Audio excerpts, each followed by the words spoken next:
আমি ছিলাম একটি অন্ধকার ঘরে, যেখান থেকে আমি বুঝতেও পারতাম না বাইরে কি দিন না রাত। আমাকে বলা হতো না আমাকে কোথায় আটকে রাখা হয়েছে, আমাকে বলা হতো না আজকে কয় তারিখ। আমি যখন নামাজ পড়ার জন্য সময়টাও জানতে চাইতাম, সে সময়টা আমাকে বলা হতো না। আমার পিতার ফাঁসির মাত্র কয়েকদিন পূর্বে আমাকে উঠে নিয়ে গুম করা হয়। যখন একটি অন্ধকার ঘরে চোখ বাঁধা অবস্থায়, হাত করা পর অবস্থায় আমি পড়েছিলাম, তখন নিজেকে সান্ত্বনা দিচ্ছিলাম যে বাংলাদেশে তো সংবিধান আছে। সংবিধানের বিধান হচ্ছে গ্রেফতারের 24 ঘন্টার ভিতরে আদালতে হাজির করতে হয়। হয়তো 24 ঘন্টার মধ্যেই আমার মুক্তি হবে এখান থেকে। 24 ঘন্টা পেরিয়ে দিন হলো, দিন পেরিয়ে সপ্তাহ হলো, সপ্তাহ পেরিয়ে মাস, মাস পেরিয়ে বছর হয়ে গেল। কিন্তু সে অন্ধকার ঘর থেকে যখন আমি বেরোলাম না, তখন বুঝতে পারলাম একজন মানবাধিকার কর্মী হিসেবে যে গুমের বিরুদ্ধে আমি কথা বলছিলাম, আমার পিতার ফাঁসির কয়েকদিন পূর্বে আমি নিজেই সেই গুমের শিকার হয়ে পড়েছি। আমার পিতার ইচ্ছা ছিল ওনার জানাজা নামাজটা যেন আমি পড়াই। যারা আমাকে বন্দি করে রেখেছিল তাদেরকে আমি আকুতি মিনতি করে বলতাম যে মেনে নিলাম আমাকে এখান থেকে ছাড়বেন না, মেনে নিলাম পরিবারের সাথে যোগাযোগ করতে দিবেন না, কিন্তু সন্তান হিসেবে কি এতটুকু জানার অধিকার আমার নাই?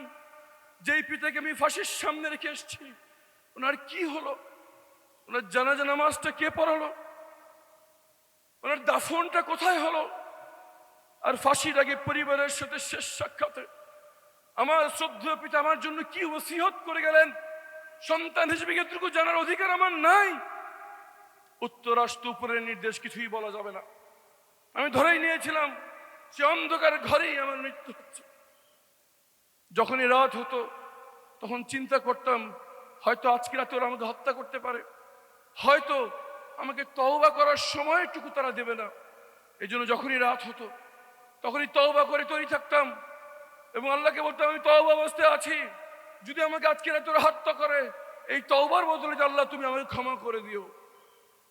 যেই রাতে তারা আমাকে টেনে হিচ্ছে সেই ঘর থেকে বের করছিল, আমি মনে করেছিলাম যে আমাকে হত্যা করা হচ্ছে।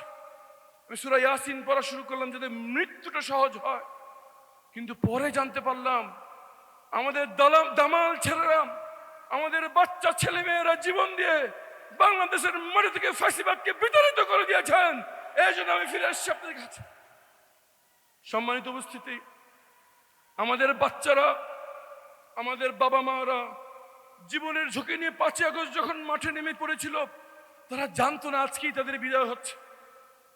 তারা মোবাইল লক স্ক্রিনে তাদের নাম, ঠিকানা, ব্লাড গ্রুপ রেখে এই জন্য নেমেছিল যে হয় দাবি আদায় হবে, নাহলে তারা মৃত্যুবরণ করবে। যখন তারা সব দিয়ে নেমে পড়েছিল, আল্লাহর সাহায্য আসমান থেকে নেমে এসছে। সম্মানিত ভাইয়ের আমার, এতগুলো মায়ের বুক খালি হয়ে, এতগুলো বাচ্চা ছেলে মেয়ের চোখ হারানো, হাত হারানো, পা হারানোর বিনিময়ে আমরা যে দ্বিতীয় স্বাধীনতা পেয়েছি, তা শুধুমাত্র একটি ভোটের জন্য নয়, তারা চেয়েছে একটি নতুন বাংলাদেশ।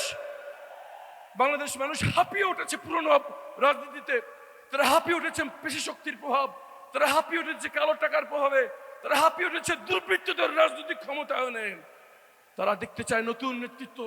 তারা স্বপ্ন দেখে এমন একটি বাংলাদেশের যেখানে এমন কিছু লোক দেশ নেতৃত্ব দেবে যাদেরকে অন্তত আর যাই হোক টাকা দিয়ে কেউ কিনতে পারবে না।